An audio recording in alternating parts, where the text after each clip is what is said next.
Hello students, তোমরা যারা অঙ্গনওয়াড়ি কর্মী সহায়িকা পরীক্ষার প্রিপারেশন নিচ্ছ তাদের জন্য আমি বলেছিলাম যে প্রত্যেক দিন তোমাদের জিকে ক্লাস থাকবে। তো জিকের অলরেডি আমরা 4টে ক্লাস করেছি।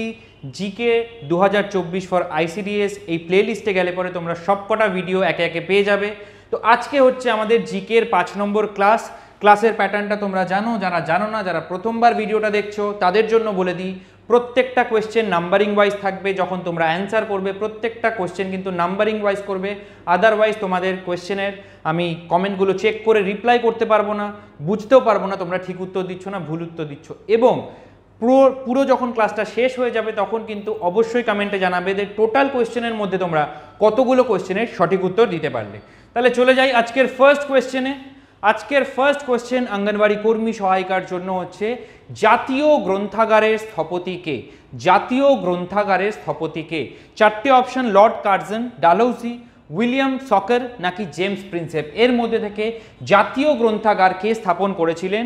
আমাদের কলকাতায়। ইয়েস, কলকাতায় হয়েছিল। লর্ড কার্জনকে জাতীয় গ্রন্থাগারের স্থপতি বলা যেতে পারে। বাট এই কোয়েশ্চেনটা এতটা ইজি নয়। কেন? একটু ডিটেলসে আমরা এই কোয়েশ্চেনটা বুঝি। দেখো, জাতীয় গ্রন্থাগার যেটাকে আমরা বলছি বা ন্যাশনাল লাইব্রেরি, যেটা কলকাতায় অবস্থিত, যথেষ্ট ফেমাস এবং one of the oldest library ইন্ডিয়াতে, সেটা তৈরি করেছিলেন প্রথম, এটা স্টার্ট হয়েছিল সেটা করেছিলেন হচ্ছে 1836-এ। 1836 সালে ক্যালকাটা পাবলিক লাইব্রেরি হিসাবে এটা স্টার্ট হয় এবং এর মালিক ছিলেন হচ্ছে, একটা প্রাইভেট লাইব্রেরি ছিল যার মালিক ছিলেন প্রিন্স দ্বারকানাথ ঠাকুর। তখনকার যে governor general Lord Metcalfe Fort William কলেজের প্রায় 4675টি বই দান করেন এই লাইব্রেরিতে এবং এই লাইব্রেরিটা তখন স্টার্ট হয়। এটা কিন্তু ন্যাশনাল লাইব্রেরি নয়, ঠিক আছে? এই পাবলিক লাইব্রেরিটা, ক্যালকাটা পাবলিক লাইব্রেরিটা উনি স্টার্ট করছেন। তারপরে 1903 সালের 30শে জানুয়ারি লর্ড কার্জনের প্রচেষ্টায় ইম্পিরিয়াল লাইব্রেরি এবং ক্যালকাটা পাবলিক লাইব্রেরি এই দুটোকে সংযুক্ত করে এই সংযুক্ত লাইব্রেরিটির নামকরণ করা হয় কি? ইম্পিরিয়াল লাইব্রেরি নামে এই লাইব্রেরিটি উঠে আসে। কোথায় হয়ে যায় এটা? আলিপুরের বেলভেডিয়ার রোডস্থ মেটক্যাফ হলে এটাকে ট্রান্সফার করে নিয়ে আসা হয়। এটাকেই পরবর্তীকালে করা হচ্ছে জাতীয় গ্রন্থাগার বা ন্যাশনাল লাইব্রেরি। তাই জন্য বলা হচ্ছে কি জাতীয় গ্রন্থাগার বা ন্যাশনাল লাইব্রেরির স্থপতিকে লর্ড কার্জন। পরবর্তীকালে আমরা যখন স্বাধীনতা পাচ্ছি তখন এই যে ইম্পিরিয়াল লাইব্রেরি তার নামটা চেঞ্জ করা হয় জাতীয় গ্রন্থাগার বা ন্যাশনাল লাইব্রেরি। এবং 1953 সালের 1 ফেব্রুয়ারি তৎকালীন যে শিক্ষামন্ত্রী ছিলেন মৌলানা আবুল কালাম আজাদ, তিনি এই জাতীয় গ্রন্থাগারটি সর্বসাধারণের জন্য উন্মুক্ত করে দেন। তোমরা সবাই কমেন্ট সেকশনে জানাও যে মৌলানা আবুল কালাম আজাদের খুব ফেমাস একটা বই আছে, সেই বইটার নাম কি? কমপ্লিট সেন্টেন্সে উত্তর দেবে। মৌলানা আবুল কালাম আজাদের যে ইম্পর্টেন্ট একটা ফেমাস বই আছে সেই বইটার নাম কি? চলে যাই আমরা পরের কোয়েশ্চেনে। জুনপুর জায়গাটা কেন বিখ্যাত? কোথায় অবস্থিত? আমরা যদি একটু ভেবে দেখার চেষ্টা করি, এটা পূর্ব মেদিনীপুরে অবস্থিত, কাছির অপেক্ষাকৃত কাছে। এই জুনপুর জায়গাটা কেন বিখ্যাত? সমুদ্র সৈকত হিসেবে যদি খুব বিখ্যাত হতো তাহলে আমরা জানতে পারতাম, কিন্তু এই জুনপুর জায়গাটা সমুদ্র সৈকত হিসেবে বিখ্যাত নয়। তোমরা যারা বলছো যে বি মৎস্য প্রকল্প, তারা একদম কারেক্ট। এবং মৎস্য গবেষণাগারও রয়েছে এই জুনপুরে। পশ্চিমবঙ্গের মৎস্য গবেষণাগারও রয়েছে কিন্তু এই জুনপুরেই। নেক্সট, রাজ্যসভার সদস্য হওয়ার জন্য সর্বনিম্ন বয়স কত হতে হবে? কয়েকটা জিনিস আমাদের গুলিয়ে যায়। যেমন ধরো, ফার্স্ট আমরা শিখি হচ্ছে পার্লামেন্ট, ঠিক আছে? পার্লামেন্ট বলতে কি বোঝায়? পার্লামেন্ট বলতে বোঝায় কেন্দ্রীয় আইনসভা, অর্থাৎ কেন্দ্রের আইন যেখানে বানানো হবে সেটাকে বলা হচ্ছে পার্লামেন্ট। এই পার্লামেন্টের হয় দুটো কক্ষ। কি কি?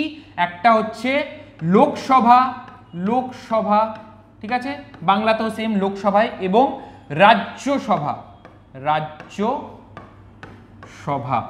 ওকে, লোকসভা এবং রাজ্যসভা। লোকসভার কি হয়? ডাইরেক্টলি ভোটের মাধ্যমে, অর্থাৎ আমরা ভোট দিয়ে কিছু লোকজনকে পাঠিয়ে দিই এই লোকসভায়। এবং রাজ্যসভাতে কি হয়? রাজ্য কিছু লোককে পাঠায় এই রাজ্যসভা। এবার রাজ্যের তার মানে কারা পাঠায়? প্রত্যেকটা রাজ্যকে চালানোর জন্য একটা রাজ্যের একটা আইনসভা রয়েছে, প্রত্যেকটা রাজ্যের একটা আইনসভা রয়েছে। সেটাকে আমরা কি বলি? সেটাকে আমরা বলি বিধানসভা। এই বিধানসভার যে মেম্বার হয় তাদেরকে আমরা বলে থাকি MLA, member of legislative assembly, যাকে বাংলায় বলে বিধানসভা। তো এই বিধানসভার মেম্বাররাই ভোট দিয়ে কিছু লোককে পাঠিয়ে দেয় রাজ্যসভায়। তো এই রাজ্যসভার সদস্য হওয়ার জন্য কোনো ব্যক্তির সর্বনিম্ন বয়স কত হতে হবে? 30 বছর, 25 বছর, 35 বছর নাকি 18 বছর? এটার অ্যান্সার যারা বলছো 30 বছর তারা একদম কারেক্ট। এই বয়সের ক্ষেত্রেও কিছু জিনিস আমাদের মাথায় রাখতে হয়, কয়েকটা জিনিস জাস্ট বলে দিচ্ছি, সব কিছু একদম ক্লিয়ার হয়ে যাবে। কারোর যদি 18 বছর বয়স হয় তাহলে সে ভোট দেওয়ার অধিকার রাখবে, ভোট দিতে পারবে, ঠিক আছে, ভোট দিতে পারবে, তাহলে তার 18 বছর বয়স হতে হবে। কারোর যদি 21 বছর বয়স হয় তাহলে সে পঞ্চায়েত বা মিউনিসিপ্যালিটির ভোটে দাঁড়াতে পারবে, অর্থাৎ ভোটে প্রার্থী হিসেবে তুমি দাঁড়াতে পারবে 21 বছর বয়সে, কিন্তু কোথায়? শুধুমাত্র পঞ্চায়েত এবং মিউনিসিপ্যালিটিতে।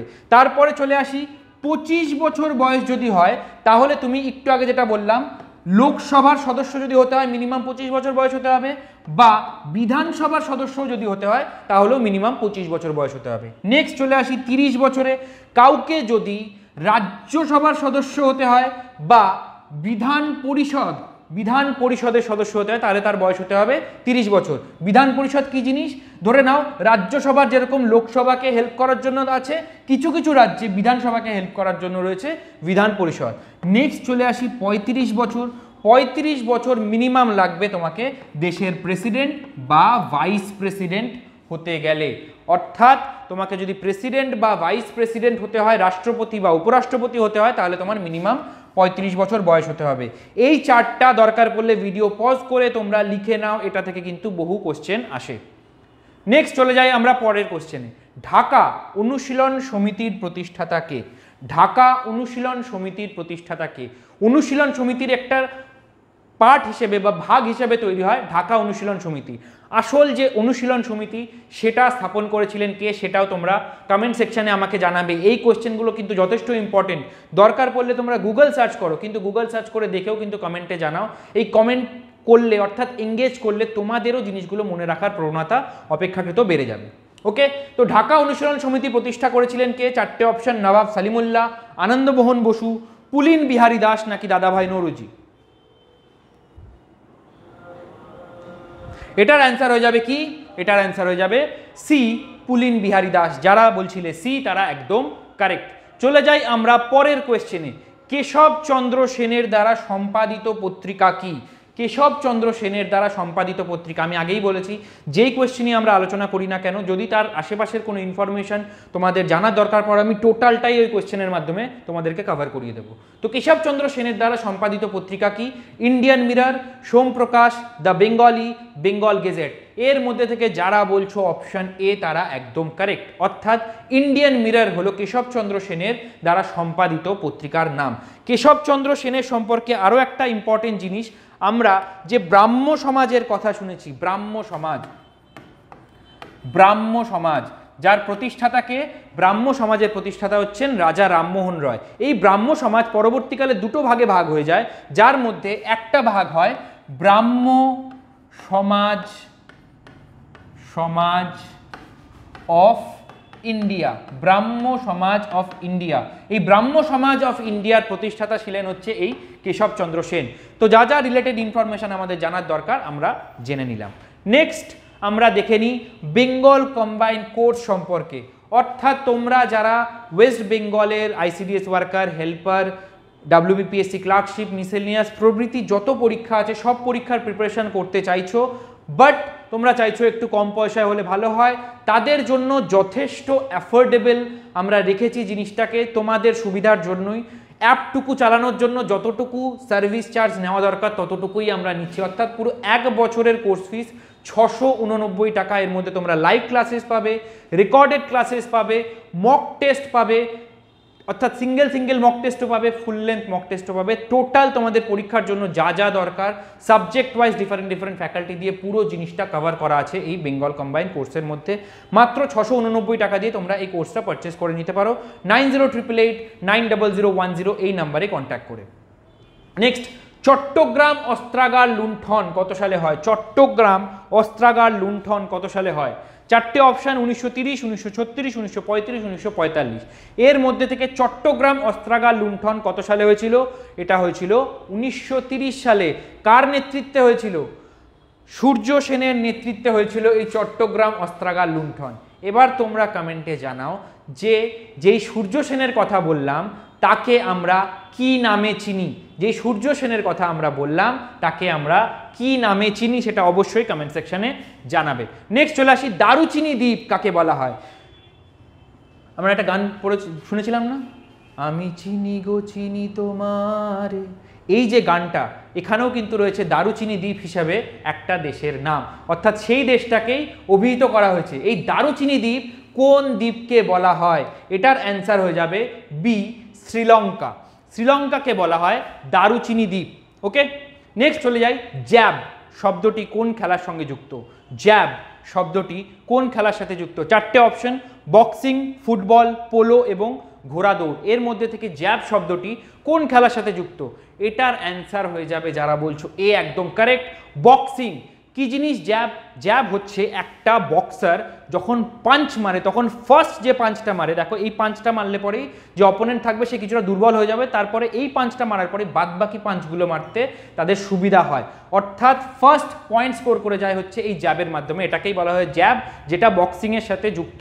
ছবি একবার দেখে নিলাম, জ্যাব কি জিনিস আর কখনো ভুলবো না। Next, the namesake. The namesake এটা কার উপন্যাস? এই নেমসেক এটা কার উপন্যাস? বারাক ওবামা, সচিন তেন্ডুলকার, ঝুম্পা লাহিড়ী নাকি যশবন্ত সিং? এর মধ্যে থেকে এই নেমসেক কার উপন্যাস? যারা বলছো ঝুম্পা লাহিড়ী তারা একদম কারেক্ট। এবং এই যে নভেলটা, এটা 2003 সালে লেখা হয়েছিল এবং মানে প্রকাশ পেয়েছিল, এবং এটার উপর বেস করে 2006 সালে কিন্তু একটা সিনেমাও তৈরি হয়েছিল, ইংলিশ সিনেমা তৈরি হয়েছিল এই নেমসেক নামেই। ঠিক আছে, এটাতে আমরা বিভিন্ন পপুলার অ্যাক্টর, যার মধ্যে থেকে ইরফান খান আছে, টাবু আছে, তাদেরকেও আমরা এই সিনেমাটাতে দেখতে পাই, দ্য নেমসেক। নেক্সট, ভারতের শেক্সপিয়ার নামে কে পরিচিত? প্রথম কথা তো শেক্সপিয়ার যত শতাব্দীতে এসছে তার অনেক আগে যাকে ভারতীয় শেক্সপিয়ার বলা হচ্ছে তিনি এসছেন। শুধুমাত্র ইউরোপীয়রা ওদের নামগুলোকে আমাদের উপরে চাপিয়ে দেওয়ার জন্য এরকমভাবে ভারতের শেক্সপিয়ার, ভারতের নেপোলিয়ান এরকম কথাবার্তা জুড়ে দিয়েছে। তো ভারতের শেক্সপিয়ার নামে কে পরিচিত? চারটে অপশন, কালিদাস, হরিদাস, সেলিম আলী, সমুদ্রগুপ্ত। ভারতের শেক্সপিয়ার নামে পরিচিত হচ্ছে কালিদাস। একটু উপরে উঠে গেছে, কিছু মনে করো না। ভারতের শেক্সপিয়ার নামে পরিচিত হচ্ছে কালিদাস। কালিদাসের একটা খুব ফেমাস প্লে বা ফেমাস গল্প যেটা আমরা জানি সেটা হচ্ছে বইয়ের নাম অভিজ্ঞান শকুন্তলম। কালিদাসের আরও অনেক বই আছে, যে কোনো একটা বইয়ের নাম কমেন্ট সেকশনে জানাও। একটা আমি বলে দিলাম অভিজ্ঞান শকুন্তলম, বা বাংলায় অনুবাদ করে এটার নামকরণ করা হয়েছে শকুন্তলা। আর কোনো বইয়ের নাম যদি তোমরা জানো অবশ্যই কমেন্ট সেকশনে জানাবে। কোন ভারতীয় মহিলা প্রথম রবীন্দ্র পুরস্কার পান? এর মধ্যে থেকে কোন ভারতীয় মহিলা প্রথম রবীন্দ্র পুরস্কার পান? রানীচন্দ্র, আশাপূর্ণা দেবী, মহাশ্বেতা দেবী নাকি চন্দ্রমুখী বসু? এর মধ্যে থেকে কে প্রথম রবীন্দ্র পুরস্কার পান? যারা বলছো রানীচন্দ্র একদম কারেক্ট, তিনি তার লেখা বই পূর্ণ কুম্ভর জন্য এই রবীন্দ্র পুরস্কার পেয়েছিলেন। নেক্সট, যারা অঙ্গনওয়াড়ি কর্মী সহায়িকা, আমি কিন্তু ডাইরেক্টলি বলছি যারা শুধুমাত্র অঙ্গনওয়াড়ি কর্মী সহায়িকার প্রিপারেশন নিচ্ছ তাদের জন্যই স্পেসিফিক্যালি এই নোটসগুলো এবং এই মক টেস্টগুলো রাখা হয়েছে। দেখো 98 টাকায় তুমি কমপ্লিট নোটস পেয়ে যাবে, 29 টাকা এবং 32 টাকা দুটো সেটে তোমরা ফুল রচনা পেয়ে যাবে। মোটামুটি টোটাল 200 টাকার মধ্যে টোটাল অঙ্গনওয়াড়ি কর্মী সহায়িকার নোটস থেকে শুরু করে প্রপার মক টেস্ট, কীভাবে প্রিপারেশন নেবে না নেবে, কি কি জায়গায় ভুল হচ্ছে না হচ্ছে সেগুলো যদি বুঝতে হয়, মক টেস্ট কিন্তু ভেরি ভেরি ইম্পর্টেন্ট। অর্থাৎ তোমার অঙ্গনওয়াড়ি কর্মী সহায়িকার নোটস, মক টেস্ট, রচনা টোটালটা তোমার অ্যারাউন্ড 200 টাকার মধ্যে কভার হয়ে যাবে। একটা জিনিস বুঝতেই পারছো, একবার অঙ্গনওয়াড়ি কর্মী সহায়িকার পরীক্ষা দেওয়ার পর তারপর 3-4 বছর 5 বছর আর কোনো পরীক্ষা হবে কিনা বলা যায় না। তো সেই কারণে যেই বছর পরীক্ষা হচ্ছে সেই বছর পাস করাটা কিন্তু আমাদের পক্ষে যথেষ্ট ইম্পর্টেন্ট হয়ে যায়। আগে 8 পাস এবং 10 পাস ছিল, এখন কিন্তু সব 12 পাস হয়ে গেছে। কোয়েশ্চেনের লেভেল কিন্তু বেড়ে গেছে, কোয়েশ্চেন কিন্তু আগের তুলনায় অনেক বেশি ডিফিকাল্ট হবে। তো যদি এগুলো পারচেস করতে চাও তাহলে কল করতে পারো 9088890010 এই নাম্বারে কল করে তোমরা পারচেস করে নিতে পারো। ওকে, চলে যাই পরের কোশ্চেনে। ভারতের জাতীয় জলচর প্রাণী কোনটি? ভারতের জাতীয় জলচর প্রাণী কোনটি? শুশুক, ইলিশ, কচ্ছপ নাকি শামুক? যারা বলছো শুশুক, একদম কারেক্ট। অর্থাৎ ভারতের জাতীয় জলচর প্রাণী হলো শুশুক। শুশুক প্রাণীটা কি? বেসিক্যালি গঙ্গা নদীতে যে ডলফিন পাওয়া যায়, গঙ্গা নদীতে যে ডলফিন পাওয়া যায় সেটাকেই আমরা বলছি কি? শুশুক। এটা হচ্ছে আমাদের ভারতের জাতীয় জলচর প্রাণী। নেক্সট, তবলা নামক বাদ্যযন্ত্রটির প্রবর্তক কে? তবলা আমরা দেখেছি বিভিন্ন জায়গায়, বিভিন্ন অনুষ্ঠানে আমরা এই তবলা বাদকদের দেখেছি। তো এই যে তবলা যে জিনিসটা, এটা আবিষ্কার করেছিলেন কে, বা তবলা বাদ্যযন্ত্রটি এনেছিলেন কে? যতদূর আমরা জানতে পেরেছি এই তবলা বাদ্যযন্ত্রটি নিয়ে এসেছিলেন একজন কবি যার নাম আমির খসরু। আমির খসরু কার সভাকবি ছিলেন সেটাও কমেন্ট সেকশনে জানাবে। অর্থাৎ রিলেটেড ইনফরমেশনগুলো যখন আমরা জেনে নেব, আশেপাশের বিভিন্ন কোশ্চেন আসলে পরেও সেগুলোও কিন্তু আমরা জেনে যেতে পারবো। আমির খসরু শুধুমাত্র তবলা বাদ্যযন্ত্রের প্রবর্তক নন, সেতার নামক যে বাদ্যযন্ত্রটি আছে সেটারও প্রবর্তক কিন্তু আমির খসরু। ভারতীয় একটি বাদ্যযন্ত্র যার নাম বীণা, সেই বীণার অনুকরণে এবং যে পার্সি সুরের সাথে আমাদের ভারতীয় সুরের মিশ্রণের ফলে এই আমির খসরু কিন্তু বেশ কিছু বাদ্যযন্ত্র এবং তার সুর উনি দিয়ে গেছিলেন। চলে যাই, বাতাসের প্রধান উপাদান কি? বাতাসের প্রধান উপাদান কি? অর্থাৎ বাতাসে কোন উপাদানটি, কোন গ্যাসটি সব থেকে বেশি পরিমাণে আছে? চারটে option, oxygen, carbon dioxide, nitrogen এবং হিলিয়াম। এর মধ্যে থেকে যারা জানো, খুবই সহজ কোশ্চেন, নাইট্রোজেন হয়ে যাবে বাতাসের প্রধান উপাদান। এটার ক্ষেত্রে আরও একটা জিনিস বলে রাখি, যে পরপর যে উপাদানগুলো রয়েছে সেগুলোকে আমরা মনে রাখবো কি করে? মনে রাখবো কি করে? No AC. নো এসি কি বললাম? নো এসি কি? নো, এন হচ্ছে নাইট্রোজেন, ঠিক আছে? নাইট্রোজেন, নাইট্রোজেনের পরে সব থেকে বেশি রয়েছে কি? অক্সিজেন। তারপরে এতে রয়েছে আর্গন। ওকে, নো এসি, এতে আর্গন, সিতে CO2 বা কার্বন ডাই অক্সাইড। এই হচ্ছে আমাদের বাতাসের মূল চারটে উপাদান। এখান থেকে কিন্তু অনেক কোশ্চেন তোমাদের আসতে পারে। তো একবারে আমরা এই নিমোনিক্সের মাধ্যমে এই জিনিসটা মনে রেখে দেবো, নো এসি, ঠিক আছে? নো এসি দিয়ে মনে রাখবো কি? নাইট্রোজেন, অক্সিজেন, আর্গন এবং কার্বন ডাই অক্সাইড। আজকে টোটাল এই 14টাই কোয়েশ্চেন ছিল। তোমাদের ক্লাসটা কেমন লেগেছে অবশ্যই কমেন্ট সেকশনে জানাবে, এবং রেগুলার বেসিসে ক্লাস করতে হলে অবশ্যই সাবস্ক্রাইব করো প্রতিষ্ঠা এডুকেশন অ্যান্ড ট্রেনিং। দেখা হবে তোমাদের সাথে নেক্সট ভিডিওতে।